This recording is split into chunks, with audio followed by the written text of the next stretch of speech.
अस्सलाम वालेकुम students, welcome to JK SSB prep. पिछली बार हमने किए थे 25 क्वेश्चंस। अब हम मज़ीद क्वेश्चंस करेंगे डेली साइंस पे, क्योंकि ये एक इम्पॉर्टेंट चैप्टर है आपके जेके एसएसबी कांस्टेबल में। बिना टाइम ज़ाया करे हम चलेंगे क्वेश्चन नंबर 26 पे। क्या बता रहा है? Which part of the human I detects the colour? Colour कौन सा डिटेक्ट करता है? देखिए, ये मैं आपको दिखाऊंगा। ये है ह्यूमन आई, और यहाँ पे इसका रहता है लेंस, और यहाँ पे इसका रहता है ये देखो, ये ऊपर वाला लेयर जो होता है उसको बोलते हैं हम कॉर्निया। और ये जो यहाँ यहाँ जो मसल्स रहती है इसको बोलते हैं हम आइरिस, और इसके बीच में इसको बोलते हैं प्यूपिल, और यहाँ से लाइट अंदर चल जाती है, इसको बोलते हैं लेंस। और इनको कलर से कोई लेना देना नहीं है। इसके बाद ये सीधे पीछे बैकग्राउंड पे चला जाता है। यहाँ इसको बोलते हैं हम रेटिना। ये सारी चीज़ें याद रखना है किसको क्या बोलते हैं। रेटिना पे जब ये लाइट पड़ जाती है, यहाँ इमेज बनती है जो हम देख रहे हैं बाहर से, और जब फिर रॉड्स एंड कोन्स की तरफ से हमें ब्रेन सेल्स में ये सिग्नल्स पास हो जाती है, जिसकी वजह से हमें सब कुछ डिटेक्ट हो रहा है। इसका आंसर होगा रेटिना। ठीक, चलते हैं आगे, जल्दी जल्दी करेंगे। Vitamin C is produced by the body when exposed to which vitamin? कौन सा विटामिन प्रोड्यूस होता है? वो तो सबको पता ही है कि विटामिन डी की वजह से। ये भी अगर किसी को पता नहीं है, ये याद रखना, क्योंकि ये एग्ज़ाम में आता है। सनलाइट की वजह से विटामिन डी हासिल होता है। यही होगा इसका आंसर भी, यही है। चलेंगे आगे जल्दी जल्दी। Which is the largest internal organ? हमने ऊपर पढ़ा था। अगर आपने वो लेक्चर नहीं देखा है, पहले वो देखो, क्योंकि ये सीक्वेंस में चल रहा है। सबसे लार्जेस्ट ऑर्गन हमने बताया था स्किन है। अब हम अगर बात करेंगे इंटरनल ऑर्गन, जो हमारी बॉडी के अंदर ऑर्गन है, सबसे बड़ा कौन है? वो अगर आपको नहीं पता है, वो लिवर है। ये बात याद रखना, क्योंकि ये भी बहुत बार एग्जाम में आया है, लिवर ये। अब हम पढ़ेंगे 29th, the centre of the atom. ये जो होता है, ये एटम है, और इसके इर्द गिर्द ये सारी शेल्स है, इसमें होते हैं इलेक्ट्रॉन्स। और इसके अंदर क्या होता है? इसके अंदर होता है न्यूक्लियस, जिसमें होते हैं वो प्रोटॉन्स, न्यूट्रॉन्स। ये एटम का स्ट्रक्चर है। यहाँ शेल्स होते हैं, इसमें इलेक्ट्रॉन्स होते हैं जिनका नेगेटिव चार्ज होता है, और न्यूक्लियस का पॉजिटिव चार्ज होता है, जिसकी वजह से ये एटम बाइंड करके रहता है। इसका हो गए न्यूक्लियस। हाँ, चलिए आगे। तो हाँ, बॉइलिंग पॉइंट ऑफ वाटर जो हमने ऊपर पढ़ा, वो हम पढ़ने बॉइलिंग पॉइंट ऑफ वाटर वो 100 डिग्री सेंटीग्रेड पढ़ा है हमने। लेकिन कभी कभी ये क्वेश्चन आता है फ़ारेनहाइट क्या होता है? बॉइलिंग पॉइंट ऑफ वाटर फ़ारेनहाइट्स में कितना है? ये आपको याद रखना है 212। लेकिन ये ज़रूरी नहीं है, क्योंकि कभी कभी आता है फ़ारेनहाइट को ये सेंटीग्रेड में चेंज करना है। ये फिज़िक्स का क्वेश्चन आता है, कभी साइंस का। ये मैं आपको दिखाता हूँ ये कैसे करते हैं। तो ये फ़ारेनहाइट किसके बराबर होता है? ये फार्मूला याद रखना, 9/5 इंटू C + 32। ये है फार्मूला फ़ारेनहाइट। अगर तो सेंटीग्रेड सपोज हमें पता ही है ऑलरेडी, वो 100 है। तो फिर हम क्या करेंगे? 5 1s 5 20s are 100, 9 2s are 180 + 32 हो गए 212। ये बात याद रखना। कौन सी? ये फ़ारेनहाइट किसके बराबर होता है? 9/5 इंटू C + 32। फ़ारेनहाइट को सेंटीग्रेड से चेंज कर सकते हैं। और अगर आपको सेंटीग्रेड फ़ारेनहाइट दिए होंगे, आपको क्या करना है? फ़ारेनहाइट -32, क्योंकि ये यहाँ चला जाएगा, और ये जो 9/5 मल्टीप्लाई होगा, इसको 5/9 करेंगे। यह है सेंटीग्रेड की फार्मूला। तो ये सबसे इम्पोर्टेंट क्वेश्चन था, ये याद रखना। ये भी क्वेश्चन आता है एग्ज़ाम में। अब चलेंगे आगे। Oh what is the process of water changing from liquid to gas? Liquid से सीधे गैस पे चला जाता है। इसको क्या बोलते हैं हम? इवेपोरेशन। फ्रीजिंग किसको, हाँ कंडेंसेशन किसको बोलते हैं? कंडेंसेशन बोलते हैं जिसको गैस से फिर से वहाँ लिक्विड में चेंज हो जाता है। मतलब इवेपोरेशन यहाँ से ऊपर जाता है भाप से, भाप जो बनते हैं वाटर वेपर्स फिर से लिक्विड में चेंज होते हैं, इसको बोलते हैं कंडेंसेशन।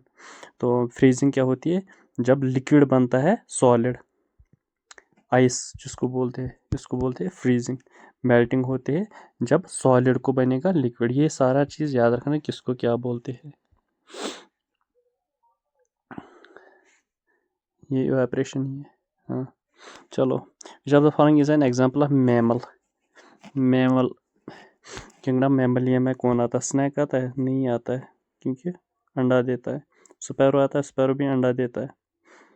क्रोकोडाइल भी अंडे ही देता है। क्रोकोडाइल देता है 100 के आसपास अंडे, मतलब 100 बच्चे। अब रही वेल, ये सीधे बच्चे को जन्म देती है, तो वेल ही होगा इसका। हाँ वेल ही है, ये बात याद रखना। मैमल कौन है? बैट भी एक बर्ड है जो मैमल है, बैट। ये एक्सेप्शनल है, ये याद रखना। अब ये क्वेश्चन कभी कभी आता है, which type of bond is formed when electrons are shared between atoms. एक एटम है, दूसरा एटम है, ये शेल्स है, ये शेल्स है, और ये एक इलेक्ट्रॉन है जिसको जो यहाँ इसको भी यहाँ भी होता है और यहाँ भी होता है। इलेक्ट्रॉन्स जो शेयर करते हैं इसको क्या बोलते हैं हम? दो एटम है, ये एक इलेक्ट्रॉन, इससे क्या होता है? ये पूरा एटम, दो एटम बाइंडिंग आपस में चिपके हुए रहते हैं, उसी से ये सॉलिड बन जाता है। फिर जो कोई भी चीज़ हम यूज़ करते हैं इसको क्या बोलते हैं? इसको बोलते हैं हम कोवेलेंट बॉन्ड। हाँ कोवेलेंट बॉन्ड। हाइड्रोजन बॉन्ड क्या होता है? जो हाइड्रोजन हाइड्रोजन से मिल जाते हैं। आयोनिक बॉन्ड जो पॉजिटिव नेगेटिव चार्ज से दो अलग अलग आयन्स मिलते हैं। हाँ अब चलेंगे आगे। ये which of the following is not a fruit, ये तो है ही। इसमें क्या क्या है? ऑरेंज, कैरोट, मैंगो, एप्पल, ये सारे फ्रूट है। एक है vegetable carrot. Which of the following is the smallest unit of life. ये भी बहुत बार एग्जाम में आया है, स्मॉलेस्ट फॉर्म ऑफ लाइफ कौन सी है? तो कौन सा है? Organ, cell, tissue. हाँ पहले हम देखिए, पहले होता है सेल। सेल में क्या होता है? न्यूक्लियस। न्यूक्लियस ये होती है सेल। इसी में होता है हमारा सारा जेनेटिक मटेरियल। ये बात याद रखना, जेनेटिक मटेरियल का डीएनए आरएनए जो होता है वो न्यूक्लियस में होता है। फिर इसमें बाकी सारी चीज़ें वैक्यूल्स वो होती है, माइटोकॉन्ड्रिया एक्सेट्रा। फिर यही जब बहुत सारे मिलते हैं इसको बोलते हैं टिश्यू। और टिश्यू जब बहुत मिलता है ये बनाता है ऑर्गन, सपोज लिवर बनाएगा, पेनक्रियाज बनाएगा। और जब यही सारे ऑर्गन मिलेंगे बनेगा एक आदमी बनेगा, इसको बोलते हैं ऑर्गेनिज्म। तो सबसे छोटा क्या आएगा? सेल ही आएगा। ये बात याद रखना, इनको अरेंज करना ऑर्डरली। चलिए आगे। What is the chemical form of table salt? हाँ केमिकल सॉल्ट की फार्मूला क्या है वो मैंने बताया। ये दो आयनिक बॉन्ड इसमें होते हैं, एक Na positive Cl negative, sodium और क्लोराइड। ये सोडियम और क्लोराइड जब मिलते हैं ये बनता है सॉल्ट। NaCl ही होगा इसका आंसर। ये जो मैंने बताया ये KCl पोटेशियम क्लोराइड, ये भी साल्ट है, लेकिन ये वो वाला साल्ट नहीं है जो हम खाते हैं, हमें टेबल साल्ट बताना है। चलिए आगे।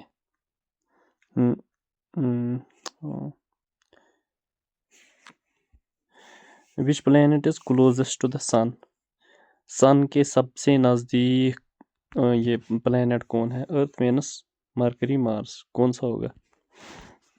ये ओबियसली मरकरी है। Mercury, Venus, Earth, Mars, Jupiter. इसी तरह ये चलता है। ये सीक्वेंस भी याद रखना है। सबसे लास्ट क्या है? नेपच्यून और प्लेटो। प्लेटो अब नहीं है, 8 ही है। ये बात याद रखना, इनकी सीक्वेंशियल ऑर्डर ये भी साइंस में पूछा जाता है। Which of the following is a gas at room temperature? Room temperature में गैस कौन है? मरकरी रूम टेम्परेचर में लिक्विड है, वाटर लिक्विड, आयरन सॉलिड। अब रहा एक जो गैस, ऑक्सीजन ही, शायद ऑक्सीजन ही होगा, ऑक्सीजन ही है। चलिए, which of the following is renewable, ये ऊपर भी क्वेश्चन आया। अब थोड़ा सा डिफरेंस रहता है कि नीचे हमें ये ऑप्शंस ये सारे याद करनी है एक्चुअली। कोल क्या है, विंड क्या है। विंड मैंने बताया ये चलती रहती है, ये रिन्यूएबल है। रिन्यू मतलब दोबारा बन जाती है जल्दी जल्दी, इसका साइकिल चलता है, आद बनता है डिस्ट्रॉय, बनता है डिस्ट्रॉय, जो ऐसे ही होगा।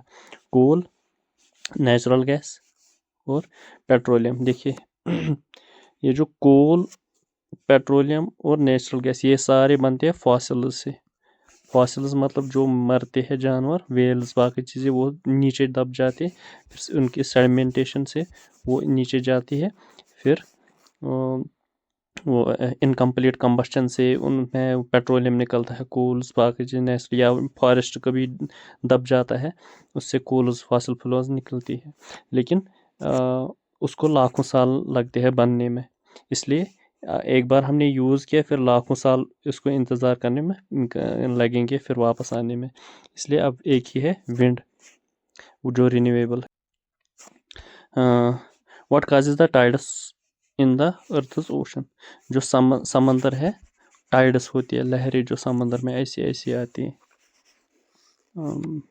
इनको बोलते हैं वेव्स। टाइड्स होते हैं ये समंदर की लेवल है, जब मून इसके पास नज़दीक आती है, फिर ऐसे level suppose 1 metre 2 metre high हो जाती है सी लेवल, तो और जब मून दूर हो जाती है फिर ये वापस लेवल नीचे आती है सी लेवल तक, इसको बोलते हैं टाइड्स। टाइड्स किससे होती है? हाँ, वो दो चीज़ों से होती है एक्चुअली। सन्स ग्रेविटी, यहाँ पे सन्स एनर्जी लाइट है, लाइट से तो नहीं होगा, अर्थ रोटेशन से भी नहीं होता है, विंड से नहीं, विंड से वेव्स आती है, टाइड्स नहीं। तो बच गया यहाँ एक ऑप्शन, जो हमारे पास परफेक्ट ऑप्शन है, वो है moons gravity. What is the chemical symbol of sodium? Sodium मैंने बताया अभी हमने ऊपर पढ़ा है, सोडियम NaCl बताया था मैंने, क्लोरीन, सोडियम, ये बात याद रखना, सोडियम इंपॉर्टेंट मेटल है। अब ये which of the following is not a part of the digestive system? Digestive system कहाँ, ऊपर से माउथ से एनस तक आता। तो जिन ये सारी जो फूड पाइप जो ऊपर से नीचे तक आती है, वो है हमारी part of digestive system. Stomach आता है, स्टमक भी आता है उसमें। लिवर जो जूसेस वूसेस देता है हमें। स्मॉल इंटेस्टाइन्स जिनमें वेलीज होती है, जो डाइजेस्ट करने में मदद देते हैं। और अब बचा है किडनीज, जो वो फिल्टर करने के लिए, जो यूरिया फिल्टर करता है, वो उसका डाइजेशन से कोई लेना देना ही नहीं है, मतलब किडनीज ही होगा, जो पार्ट नहीं है, किडनीज ही है। चलेंगे आगे। Which gas is necessary for breathing in human beings? Carbon dioxide तो हम फेंकते हैं, ये पौधों को ज़रूरत होता है। नाइट्रोजन भी हमें ज़रूरत नहीं है, हाइड्रोजन तो बिल्कुल भी नहीं। अब बचा ऑक्सीजन, हमें ज़रूरत है इनहेल, जो हमें एनर्जी बनाने में मदद करता है, यही होगा oxygen. Important question, how many bones are there in adult human bodies? 206।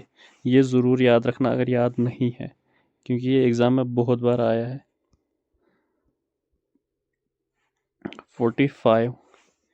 Which of the following is not a metal? Metal कौन नहीं है? गोल्ड तो है मेटल, सिल्वर भी मेटल है, एलुमिनियम भी मेटल है, ये तीनों मेटल है। अब बच गया एक, अगर आपको ये तीन पता है, ये खुद ही निकल जाता है, क्योंकि हम डेली बेसिस पे यूज़ करते हैं ये मेटल्स। हाँ, सल्फर ही है। चलिए आगे, ये क्वेश्चन बहुत बार आया है कि हार्डेस्ट नेचुरली ऑकरिंग सब्सटेंस कौन है? गोल्ड है, गोल्ड तो बिल्कुल पिघल जाता है। आयरन भी है हार्ड, मगर उतना नहीं है। अब रहा डायमंड, सबसे हार्डेस्ट सब्सटेंस डायमंड को ही बोलते हैं हम, जो हम अभी देखेंगे जो कांच है ना, कांच शीशा, वो भी हम कट डायमंड से ही करते हैं, इतना हार्ड है ये। यही होगा आंसर। हाँ, चलिए आगे। Which process? What is the process by which plants lose water through their leaves? Evaporation. Evaporation से तो नहीं होगा। Absorption मतलब जज़ब करना। Diffusion मतलब अगर एक जगह कंसंट्रेशन ज़्यादा होगी, दूसरी जगह कम होगी, फिर यहाँ से डिफ्यूज़ होके ज़्यादा कंसंट्रेशन से कम कंसंट्रेशन, इसको बोलते हैं हम डिफ्यूजन। ये बात याद रखना। अब रहा ट्रांसपायरेशन। ट्रांसपायरेशन मतलब लीव्स जो है उसमें जो होल्स है वहाँ से पानी निकलता रहता है, और वो भी एक किस्म का इवेपोरेशन ही है, लेकिन पौधों के लिहाज से इनको बोलते हैं हम ट्रांसपायरेशन, लूज ऑफ वाटर। ये एक बहुत बार एग्जाम में आया है। What is the unit of electric current?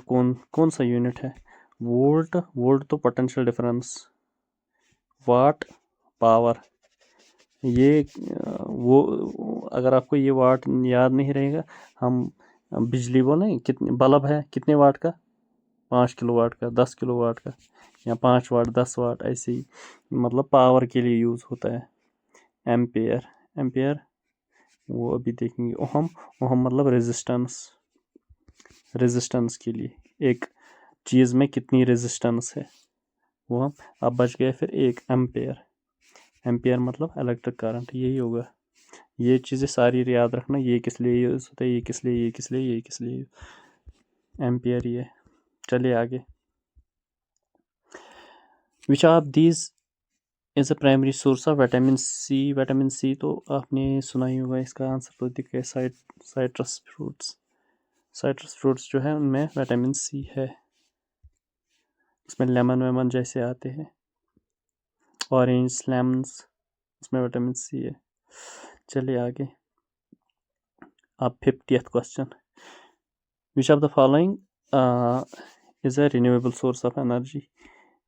हमने पढ़ा था, नेचुरल गैस भी हमने पढ़ा ऊपर, ये नॉन रिन्यूएबल है। कोल हमने पढ़ा, ये भी नॉन रिन्यूएबल है। ऑयल ये शायद रिपीट हुआ question number 50।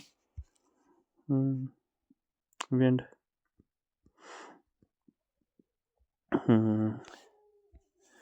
Which type of energy does the stretched rubber band store?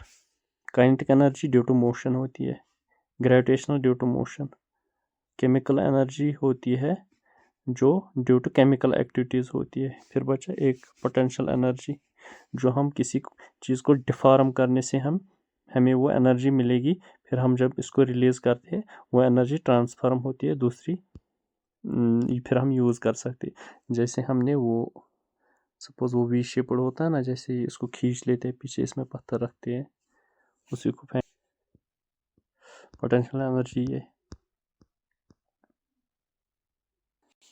मुझे लग रहा है आज के लिए इतना ही काफ़ी है। मिलते हैं कल, करेंगे 52 से आगे।